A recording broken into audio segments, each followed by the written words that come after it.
Contento e onorato di facilitare il dialogo fra testimoni così autorevoli. La loro testimonianza ci aiuterà a comprendere meglio minacce e opportunità del tempo presente. Antonio Baia-Briga è un imprenditore sociale e il vice direttore globale del settore business responsabile del Banco di Bilbao, Vizcaya e Argentaria. La sua definizione di banca responsabile è un modello che pone le persone al centro.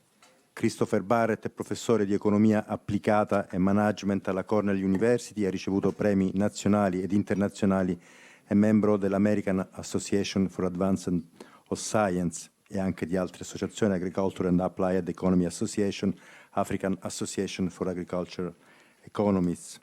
Armin Grunwald è professore di filosofia della tecnologia alla Karlsruhe Institute of Technology. Il suo impegno è diretto a che la scienza e la tecnologia siano orientati sulla strada dello sviluppo sostenibile e da 20 anni dirige l'Istituto per l'analisi dei sistemi di valutazione dell'impatto ambientale delle tecnologie ITAS.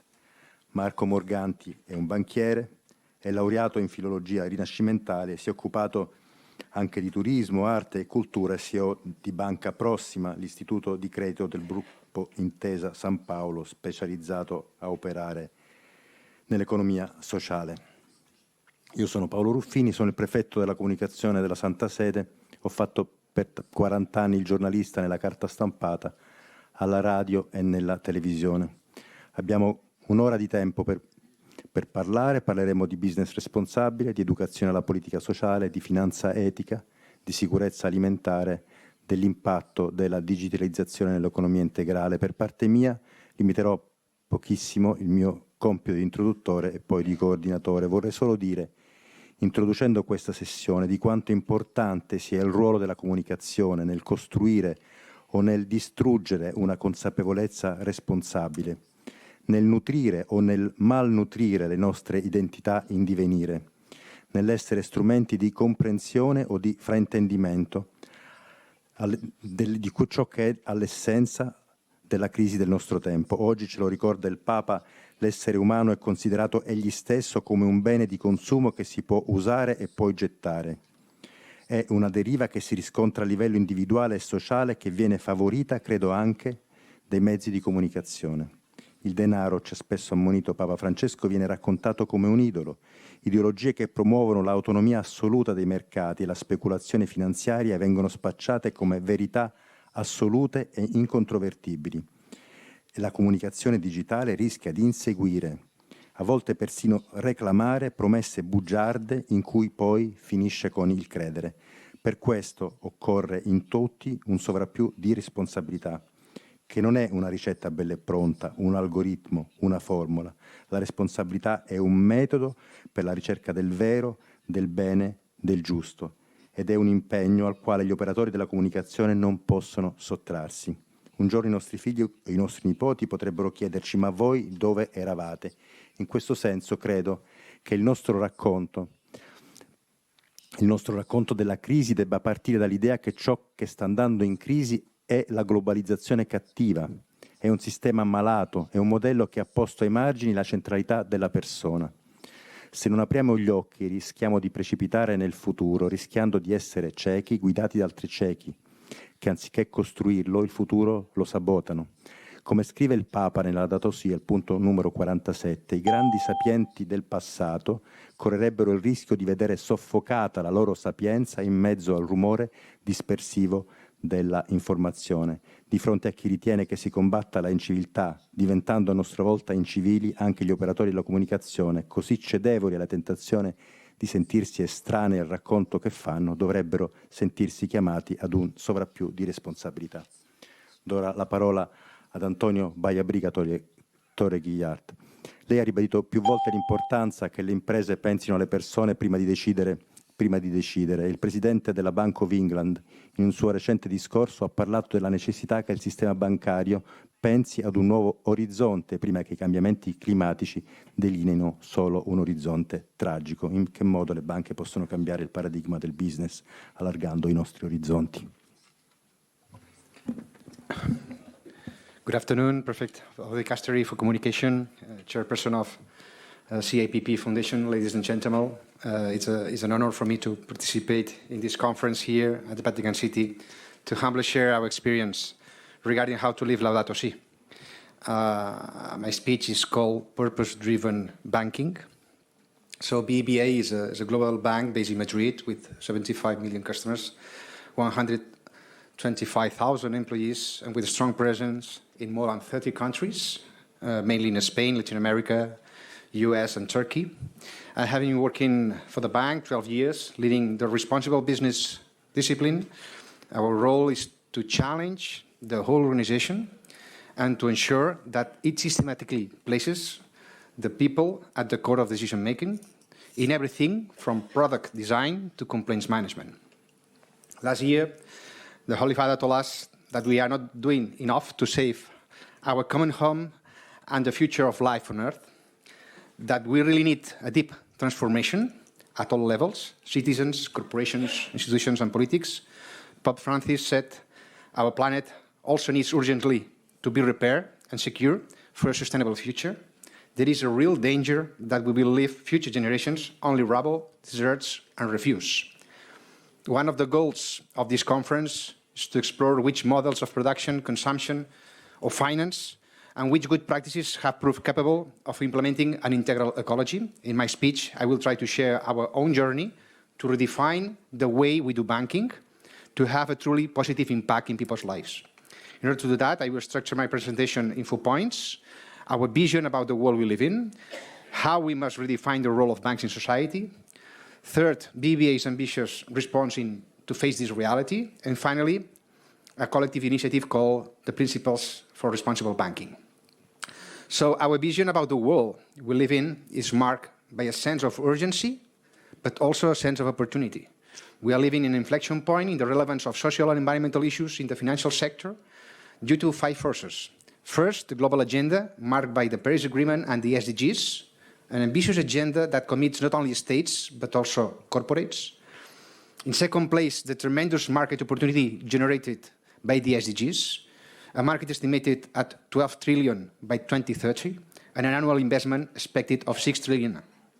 Third, an increasing pressure by institutional investors, which demand more information on these topics, as well as a long-term vision. Fourth, as was mentioned, regulation and self-regulation, such as the recommendations on climate change, TCFD, the work done by the International Network of Central Banks and Supervisors for greening the financial system, or the action plan of the European Commission, a fundamental step towards a sustainable financial system that shows the international leadership of the EU on this field. And finally, thanks to technology, never before have so many people across the world had access to so many opportunities. A huge potential to democratize progress and well-being, but that must be always put people first. To conclude, we live in an era of responsibility, as our group executive chairman pointed out in our AGM. Never before has humankind had a greater responsibility as we do today, a responsibility for which we are increasingly being held accountable by younger generations. The good news is that for the first time in the history, and in line with Laudato Si, we have a common agenda that binds us as all, the SDGs and the Paris Agreement. So which is the new role of banking in this new environment? Well, we think that these challenges are global in nature and demand a commitment from all of us, including banks as relevant actors in society. Given this challenging environment, what is the future of banking? In response to that question, we say the future of banking is to finance thinking about the future, a future with a capital F. We need to redefine the new way of banking that our societies call for and need. Today, more than ever, banks should be purpose-driven organizations, a purpose that must be transformational, massive, and truly oriented to create a positive impact on people's lives. Our success depends ultimately on the prosperity of the societies we serve. And this leads to my third point, which is our aspiration at BEBA. We want to promote the change that our society needs and contribute to ensure the well-being of present and future generations. We aim to be the link between society and the future, between society and opportunities. This human-centric mindset is at the core of our purpose, which is to bring the edge of opportunity to everyone. A meaningful purpose for all our stakeholders that inspire us to go further and amplify our ambition. A response that was announced last year with our Pledge 2025, our climate strategy and sustainable development strategy, which is built on 3 pillars: to finance, to manage, and to engage. First, to finance. We will help to create the scale of capital mobilization to halt climate change and attain the SDGs. We have committed to mobilizing 100 billion euros from 2018 to 2025. In last year, we already mobilized practically 12 billion. We include here not only green finance, but also sustainable infrastructure, financial inclusion, and entrepreneurship. A great example of our commitment is the support to more than 2 million vulnerable micro entrepreneurs in Latin America in 2018 through our BBVA Microfinance Foundation. Practically 60% are women, and 34% of them leave the poverty after working 2 years with our foundation. Finally, we want to have an holistic approach in line with the integral ecology concept that inspired Laudato Si. Second, to manage. We will manage our environmental and social risk to minimize potential negative impacts, direct or indirect.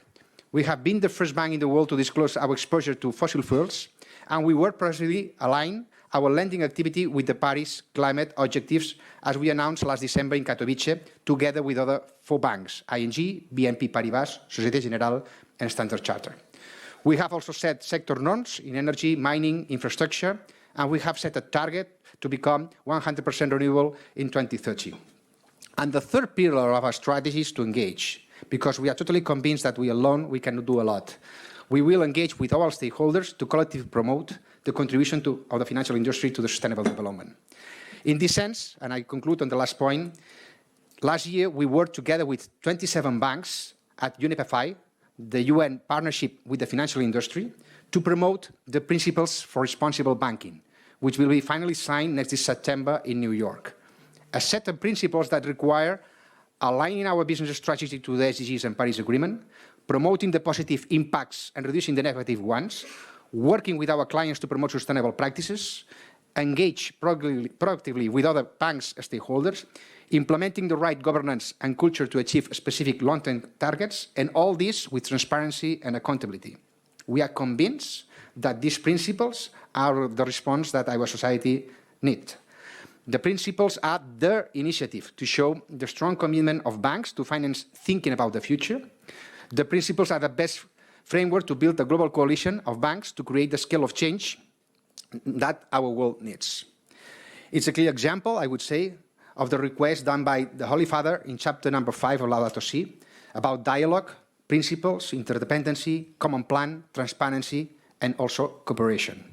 In this sense, we encourage all banks to sign these principles. It doesn't matter where they are in the sustainability journey. What matters is the commitment to the common agenda of financing prosperity. To conclude, I would like to share 2 key thoughts. The first one is that, as I said in the beginning, we need to reimagine the role of banking in society. Banks need to redefine their purpose, a purpose that has to be transformational, massive, and oriented to create a positive impact in people's lives. Some banks are working already hard to make it real, but we need to think big, we need to do more, we need to do it faster, and all together with all our stakeholders. The principles for responsible banking are our compass. Definitely, these principles will make us better banks, will reinforce the sustainability of the whole financial system, and will help us to better serve our societies and future generations. The second one thought is about the kind of leadership humankind needs. A leadership based on 4 pillars as described by Chris Lowney in his book, Heroic Leadership. First, self-awareness to understand our strengths, weaknesses, and values. Second, ingenuity to innovate and embrace a changing world. Third, love to engage and partner with others. And fourth, an heroism to energize ourselves and others in bigger ambitions. This is the vision we are living every day in our journey to shape a truly purpose-driven banking. Thank you very much.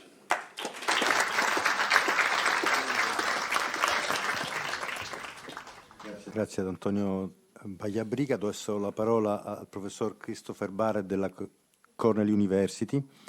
La Laudato Si ci ammonisce dal fidarci di chi sostiene che l'economia attuale e la tecnologia risolveranno tutti i problemi. Lei ha sempre sottolineato il fatto che per combattere in tutti i sensi la malnutrizione ciò che serve è un cambiamento di paradigma economico, una innovazione dei modelli di business. Prego.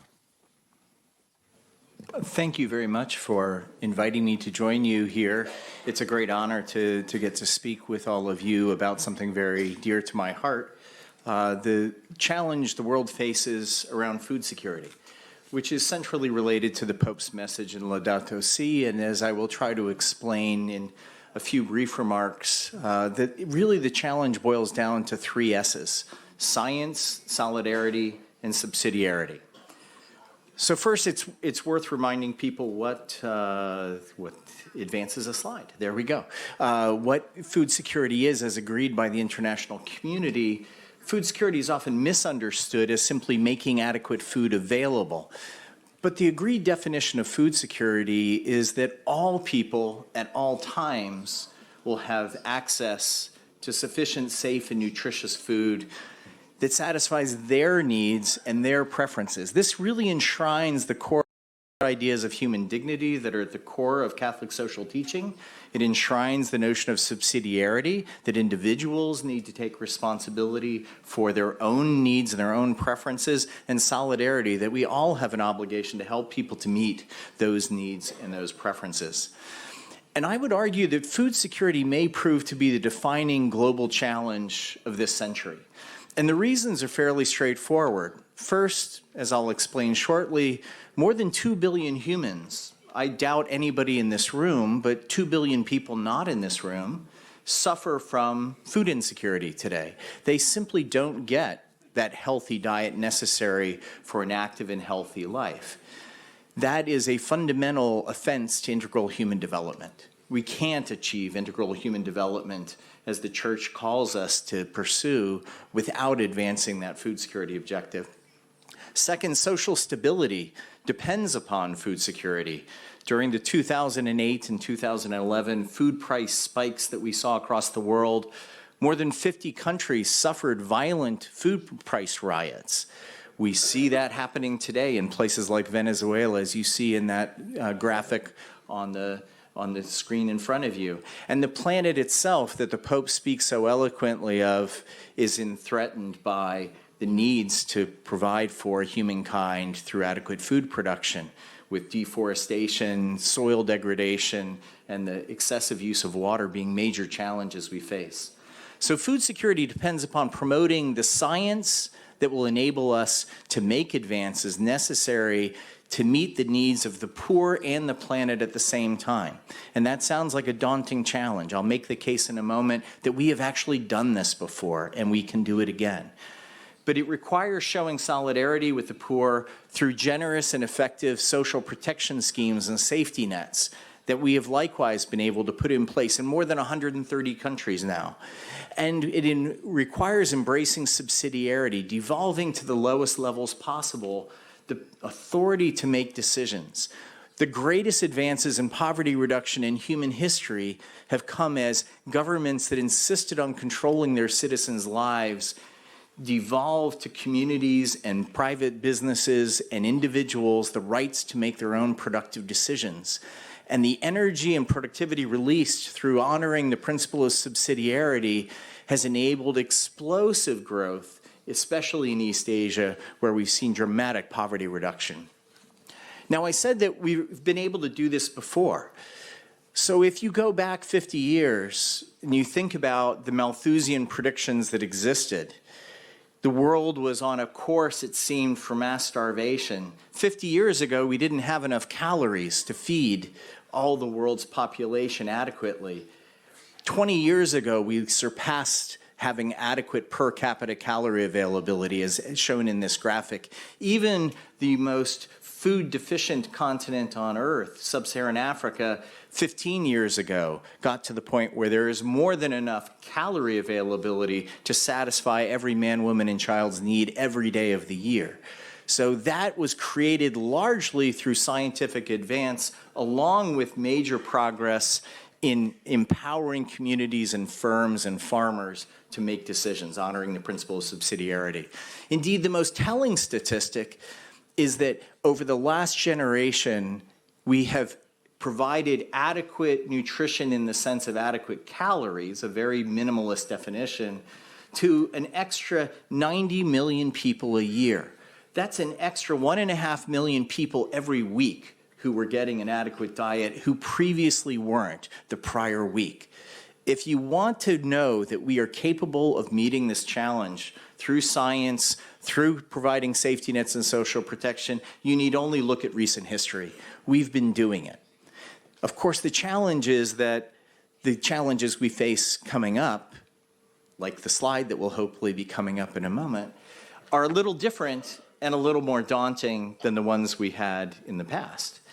I'm not quite sure why this isn't responding. But let me highlight what the key three things are. Here, I thought that was switching. First is that we have dealt with the needs for adequate calorie availability. Here we go. So we've dealt with the needs for adequate calorie availability. What we need now is to address the hidden hunger problem, the micronutrient deficiencies, the minerals that come from the soil through plants into our diets and through plants into animals and into our diets, and the vitamins that are created through other organisms' metabolic processes. We can't survive without minerals and vitamins in adequate supply, but our bodies don't give us the same hunger pangs when we don't have enough zinc or enough vitamin A. And the numbers of people suffering mineral and vitamin deficiencies are actually growing. We have more than 1.6 billion people, largely women and young people, suffering iron and B12 deficiency anemia today. We don't even know how many people total suffer one or more micronutrient deficiencies. We know it's in excess of 2 billion. We need to focus sharply on that problem. We've been focused on the calorie problem provided largely through cereals production for too long. It's time to redirect attention to fruits, vegetables, and healthy animal-sourced foods. The second big challenge is planetary boundaries. We're running out of water. The climate is warming. These are major challenges if you speak with farmers who are increasingly having difficulty even predicting seasons. So just go to the heartland of the United States where the rains over the past 6 weeks have delayed planting and will have a very significant effect on harvests. We have new pest and pathogen pressures due to climate change. We have to get ahead of these problems. We can only do it through science and through innovative activity by businesses and farmers and communities.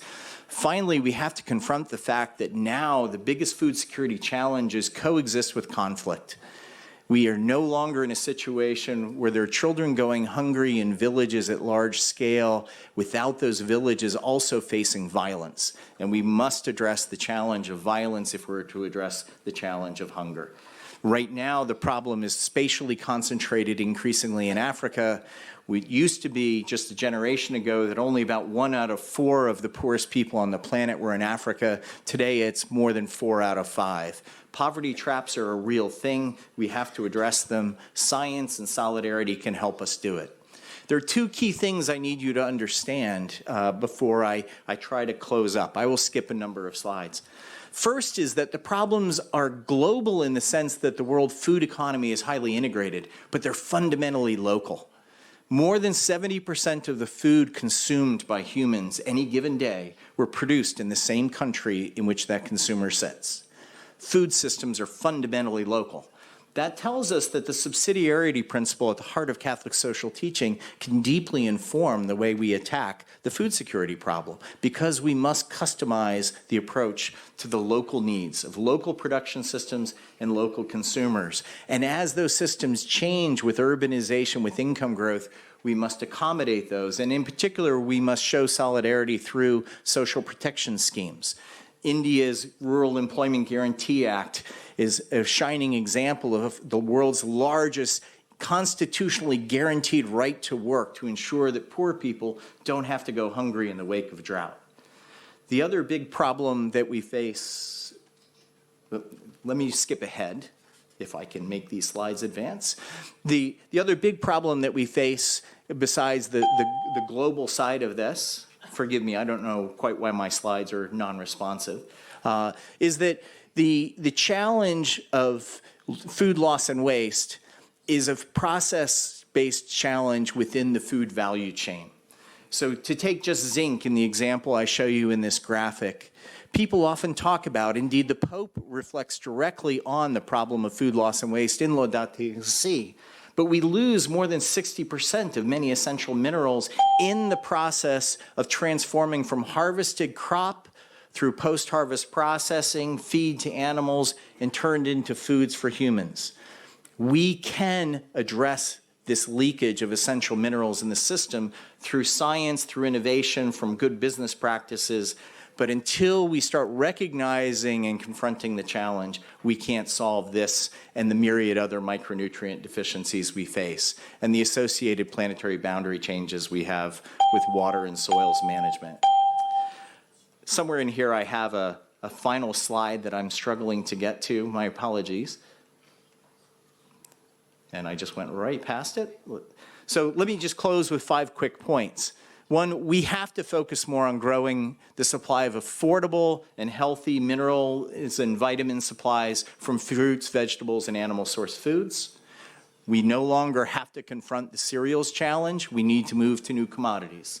Second, we have to enact social protection schemes that ensure that the disruptions that happen during episodes of unemployment, natural disasters, and conflict don't permanently impair people by denying them their basic human right to food. Third, we have to accelerate our adaptation to climate change. The pest and pathogen pressure change, the water change is happening faster than most of us like to acknowledge. Science can solve this problem. Businesses are working on this and have solutions at the ready, but we have to act, and governments need to step up and help. Fourth, we need to reduce food loss and waste, particularly in the post-harvest processing system. This is where businesses play a crucial role. 3D printing to recycle fish waste into manageable and edible healthy fish product is a very exciting innovation I'm happy to talk with people about offline. Finally, we need to double down on peacekeeping. Violence is the single biggest cause of severe malnutrition and the single biggest cause of forced displacement that leads to acute malnutrition in the world today. So I thank you for your time and attention, and I apologize for my problems with my slide.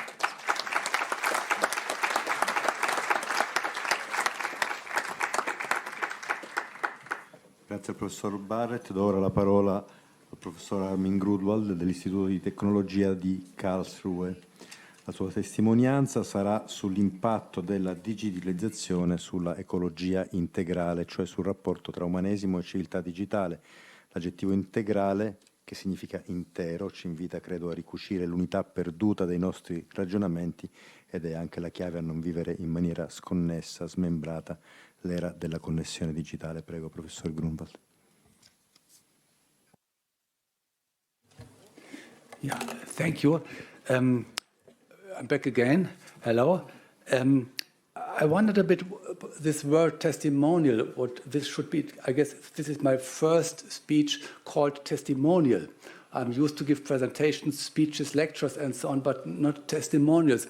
I thought it would be good to say a few words about my background first in order to enable you to understand better what I will say then. My professional background is philosophy, is ethics of technology, and my job is to do technology assessment, which means to investigate possible or probable consequences of new technologies in advance to their emergence. So that means to think about the future in order to make better decisions possible, better reflected decisions. And in order to do this, my institute has been advising the German Parliament, the Bundestag, now for almost 30 years, and we also are active at the European Parliament. So sometimes we have success in order to take care that political decision making runs a bit better. That is one side. The other is I'm a faithful Christian. I'm an engaged member of the Roman Catholic Church, and this event here is for me an ideal opportunity to bring these both parts of my life together. And so please understand my testimonial as science-based but personal plea for specific direction to the future. In the sense of Laudato Si, we shall take care of an integral ecology combining social issues, environmental issues, responsibility issues, human values, and so on. And the digitalization is extremely important in this direction because it brings together these fields in many, many additional ways. And there I would like to make 4 short points. The first is access to the wonderful potentials of the new digital technologies. This access is not fairly distributed all over the world. We have a digital divide. We have, unfortunately, it's quite normal that those countries, those groups of persons, those regions of the world which are already well developed and rich can better benefit from new technologies than the marginalized and the poor. And here has something to be done in order to harvest the many potentials of digital technologies also for developing countries, for the global south, for example, in the field of education. Second point, the field of human labor. I guess it was this field where the Catholic social teaching emerged in the 19th century. It was a problematic world of labor at that time, the Industrial Revolution. And now we see another type of revolution, the digital revolution in a globalized world. We have been more or less successful at the level of nation states to balance the interests of companies with the interests of workers, the interests of the capital with the common good, and so on. I say more or less. In the digitalized and globalized world, this balance does not work so far because we have globally acting companies, but we don't have global acting policy making. So in this field, I would like to see the Catholic Church active in order to ensure human rights, to ensure also a culture of solidarity, because many of these developments enabled by digitalization, they lead to a more, let me say, free market thinking with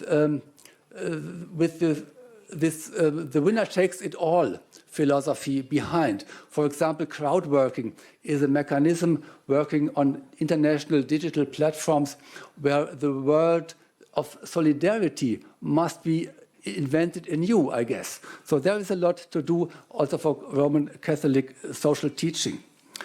Third point, the interrelations between digitalization and the environmental crisis. Most people have the really false impression that the production of that digitalization, digital age is more or less green. Computers are small, mobile phones are small, smart and nice, and so on. The complete opposite to big factories and so on. But we don't see the other side. The internet, for example, has a very, very high energy consumption. We need a lot of rare metals and rare earths in order to produce all these electronic devices. We have a really huge problem with electronic waste. And in particular, this is, I guess, not only close to a scandalon, it is a scandalon that some Western countries burden African countries with this problem of electronic waste. So I guess here is really something urgently to be done.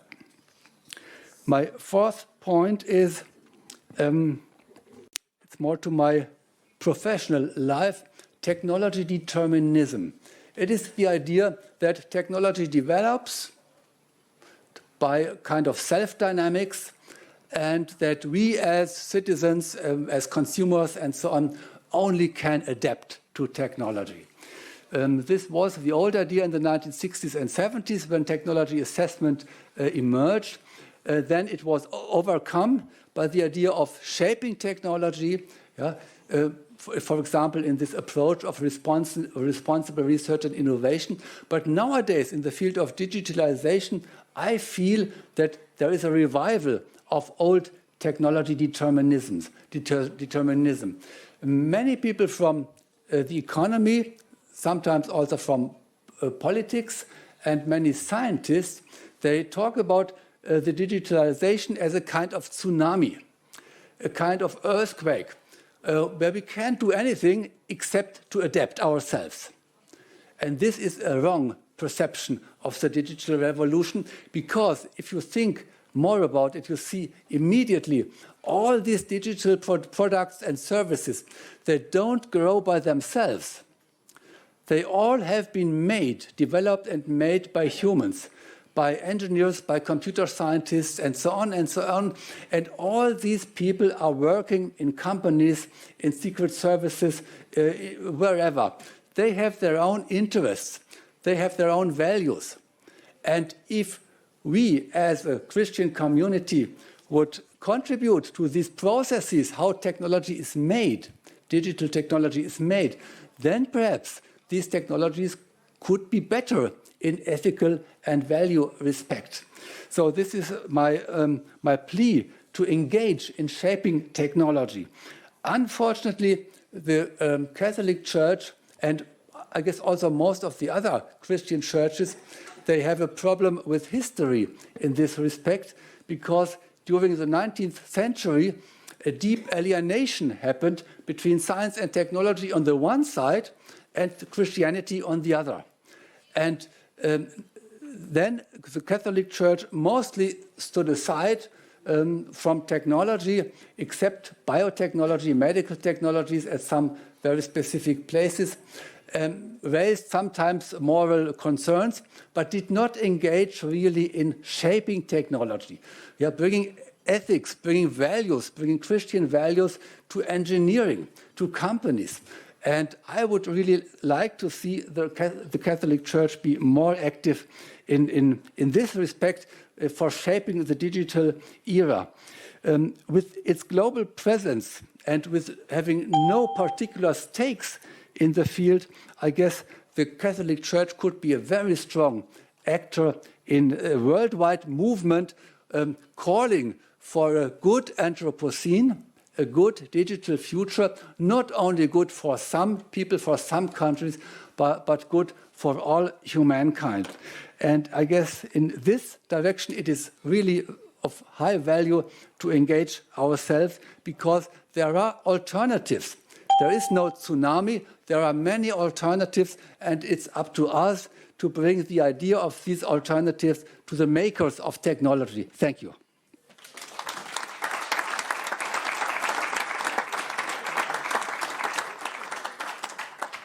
Grazie professor Grunwald. Nel dare adesso la parola a Marco Morganti, CEO di Banca Prossima, vorrei ricordare le parole di Papa Francesco sulla necessità di una qualità etica degli istituti di credito, sulla urgenza di un nuovo umanesimo economico.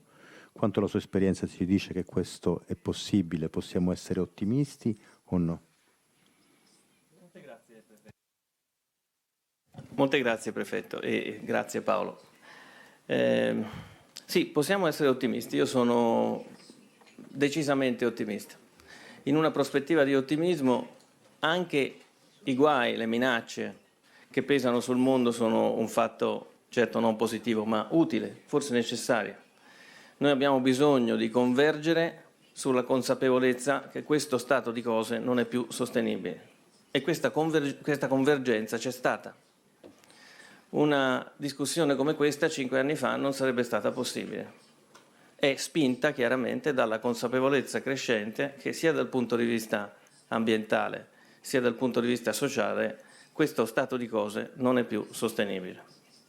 Adesso si tratta di fare qualcosa, servono le buone pratiche e le buone pratiche se devono essere ispirate ad una direzione strategica. E questo è un ulteriore motivo di ottimismo, perché la direzione strategica c'è. Io valuto da laico la Laudato Si come un fantastico documento strategico su cosa fare. E stiamo interrogandoci intorno a questo punto e forse possiamo raccontare qualche buona pratica, qualche buona esperienza. Lo faccio con umiltà perché devo parlare di cose che abbiamo fatto in casa nostra e, premetto, non ritengo che solo quello che è stato fatto in Intesa San Paolo sia ben fatto, però ritengo che di per sé sia una cosa, un'esperienza positiva, incoraggiante. Il documento enciclica Laudato Si si traduce in termini molto chiari per qualunque cittadino, per qualunque persona, credente o non credente, e parla con la stessa eloquenza anche al sistema delle banche e dice che tanto i cittadini quanto i cittadini in grande, che sono le banche, devono lavorare per ridurre la disuguaglianza. Questo è il nocciolo, ridurre la disuguaglianza. Per una banca ridurre la disuguaglianza vuol dire una sola cosa, vuol dire allargare l'accesso al credito, perché il mondo, tra le tante divisioni, conosce anche la divisione tra coloro che accedono al credito e coloro che non possono accedere al credito. Accedere al credito poco o male, o in maniera condizionata dalle più varie ragioni, rappresenta un vulnus alla cittadinanza, oltre che alla dignità umana. Ecco perché parlo di un messaggio trasversale che ci riguarda tutti, che non lascia fuori nessuno, credenti e non credenti. Come si fa ad allargare l'accesso al credito? Ovviamente non bastano le buone intenzioni, che sono veramente buone, non lo dico ironicamente, sono autenticamente buone intenzioni. L'accesso al credito allargato significa più cittadinanza, più uguaglianza o meno disuguaglianza. Però dall'altra parte ci sono dei pilastri dell'industria bancaria che non possono essere dimenticati. C'è un principio secondo il quale il denaro che viene prestato è stato depositato da altre persone e quindi va tutelato, bisogna prestarlo con una dose necessaria di sicurezza. Come si conciliano quindi la sicurezza da una parte nel prestare e la necessità che è cristiana ma è necessità civile di allargare l'accesso al credito e quindi di allargare la cittadinanza, di allargare l'uguaglianza? Lo stesso sistema che da una parte sembra metterti di fronte ad un muro, sembra dirti che questa cosa non si può fare, ti suggerisce la soluzione. Questo è quello che ci è capitato di fare. Noi abbiamo lavorato sul punto dove l'ultimo dei soggetti inclusi, l'ultima persona inclusa, incontra o non incontra la prima persona esclusa. C'è un muro in quel punto. C'è una membrana che non è una membrana permeabile, è una membrana rigida, non permeabile, che lascia fuori le persone e produce in quel punto la massima diseguaglianza, o se preferite, la massima conservazione. Se le cose rimangono così e la banca si ferma all'ultimo di quelli che hanno, come si dice, merito di credito, mi scuso con i traduttori perché non so come si dica, non so se è un termine troppo facile da tradurre, ma insomma l'ultimo che può ricevere credito secondo criteri convenzionali, se ci si ferma lì e non ci si interroga su cosa succede dopo e non ci si chiede se lì oltre che umanità c'è sostenibilità, allora la banca diventa un potente strumento di conservazione. Se si ragiona su come abbattere quel muro o rendere permeabile quella membrana, la banca può diventare un grande strumento, un grande soggetto di cambiamento. Ma per fortuna le soluzioni si trovano, ci sono. Se in quel punto c'è più rischio, ora uso qualche termine non tecnico per carità, come avete sentito non sono un tecnico bancario né un economista, ma questi sono diciamo i basics del mestiere bancario. Se in quel punto c'è troppo rischio per procedere oltre con il credito, allora bisogna che il nostro capitale, il nostro patrimonio, quello su cui lavoriamo, in parte venga destinato a coprire quel maggiore rischio. È come se ci autogarantissimo, questo concetto di autogaranzia. Nello statuto di Banca Prossima, della banca che ho avuto la fortuna di guidare dall'inizio fino ad oggi, c'è scritto molto chiaramente che almeno la metà del profitto va trasferita ad un fondo di garanzia che consente alla banca di fare dei prestiti alle prime realtà oltre il limite dell'accesso al credito, oltre al limite del merito di credito. È un meccanismo molto semplice, tende a portare dentro la banca quello strumento che invece si può trovare occasionalmente offerto da qualcun altro, qualcuno che garantisce per qualcun altro. Perché deve essere qualcun altro a farlo e non direttamente la banca, l'impresa banca? Questa è stata la nostra riflessione.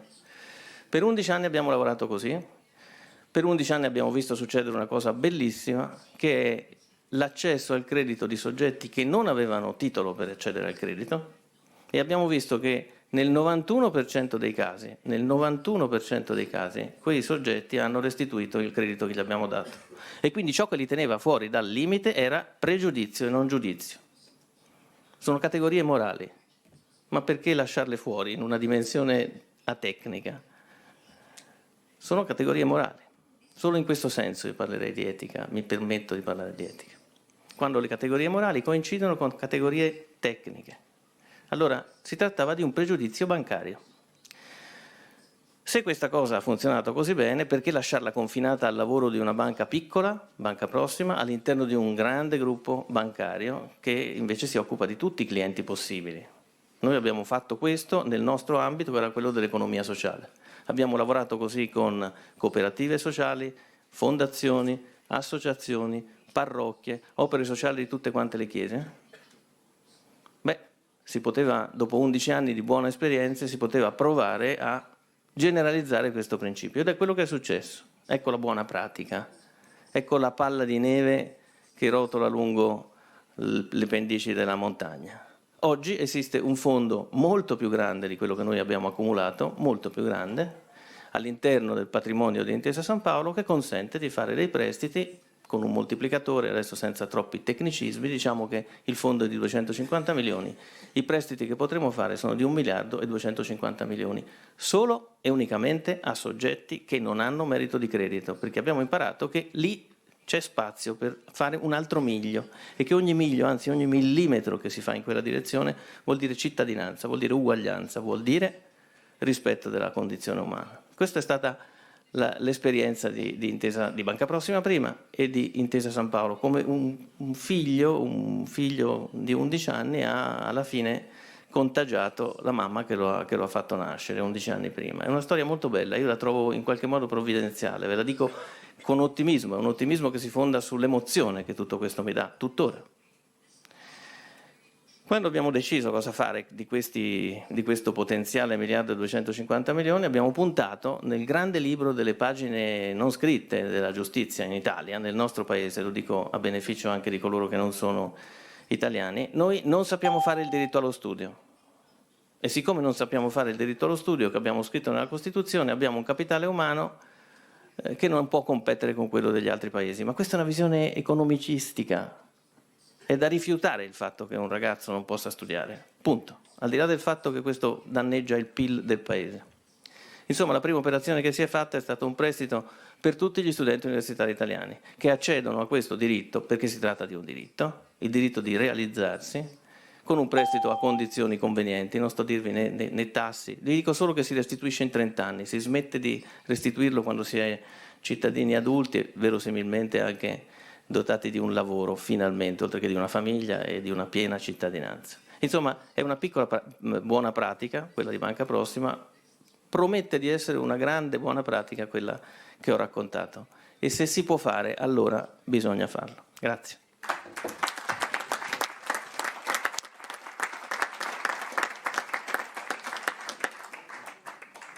Grazie Marco, tocca adesso ai giovani membri della Centesimus Annus Pro Pontefice portarci la loro testimonianza. Avranno, credo, 5 minuti per farlo. 5 all together.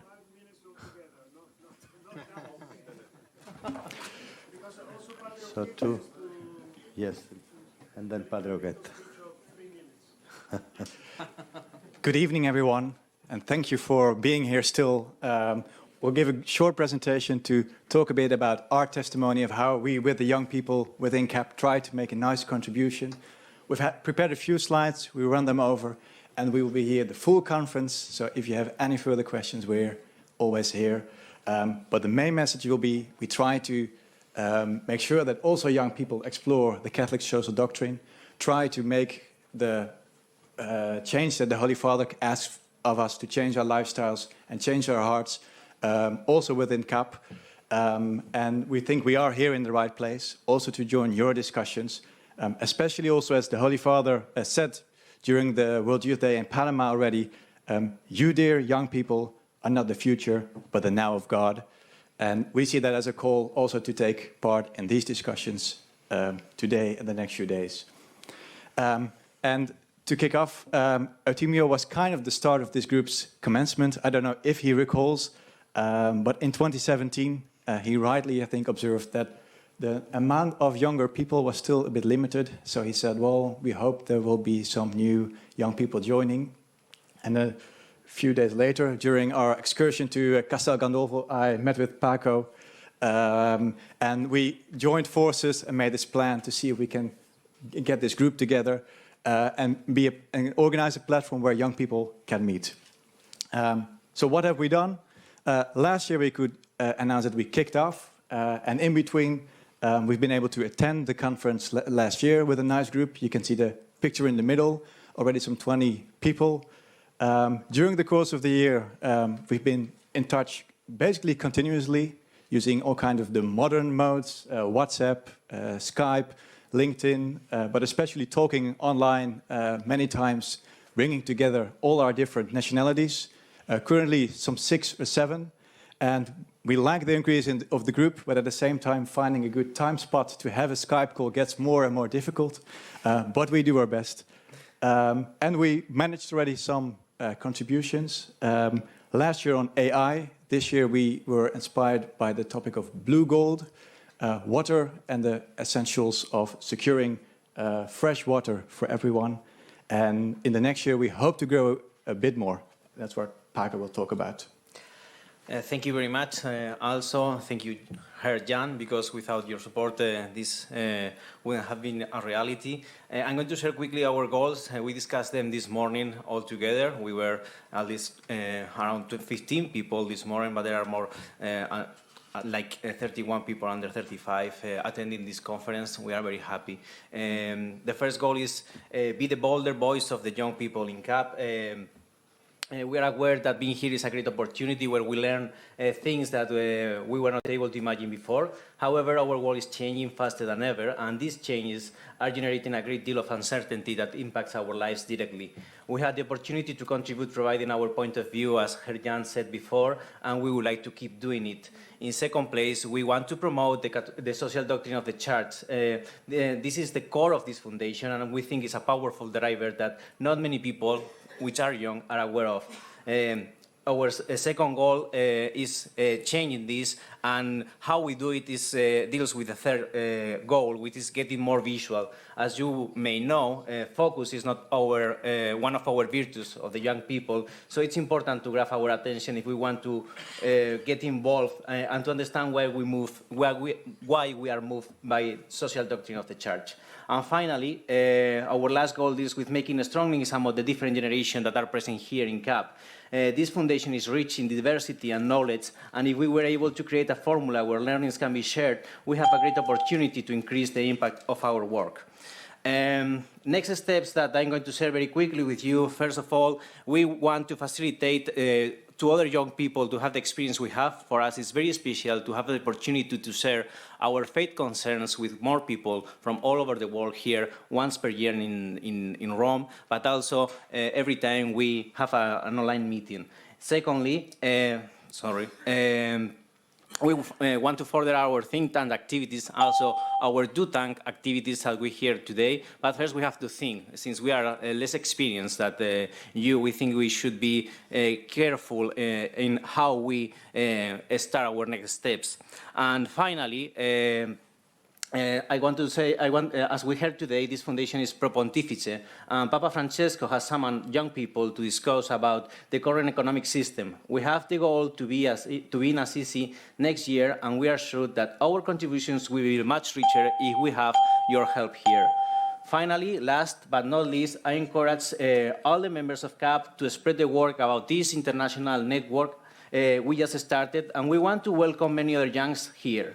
Thank you very much. All of us are very grateful to be here, and we look forward to keep helping the task we do here.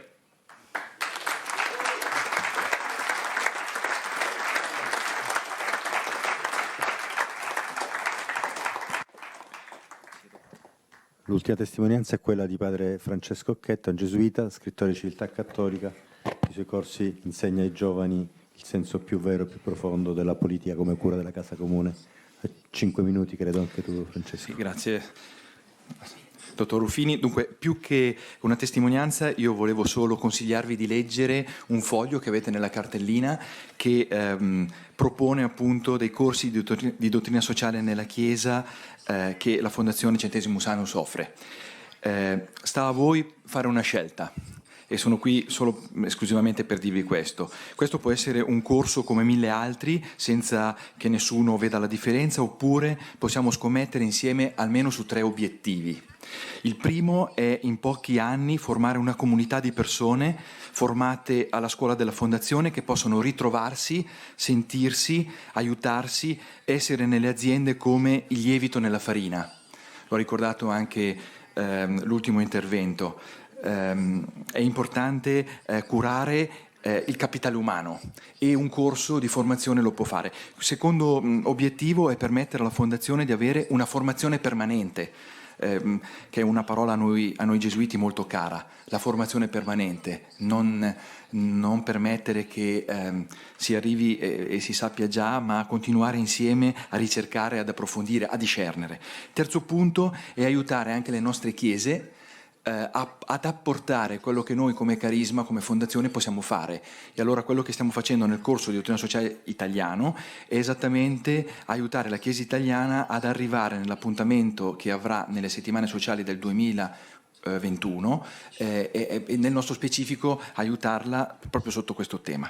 Il metodo si compone di 3 livelli: quello accademico, fatto di contenuti, di testi del Magistero, di studi della dottrina sociale della Chiesa, di approfondimenti; un livello esperienziale che permette di personalizzare il contenuto attraverso lavori di laboratorio, condivisioni di gruppi, brevi, un paper finale, insomma le cose che sapete già, insomma. Ma anche una lettura a livello sapienziale, cioè dove non è solo il contenuto, direbbe Sant'Ignazio, che conta, ma sono soprattutto gli affetti, cioè che quel contenuto entri nel cuore per cambiare le azioni, insomma, dei nostri.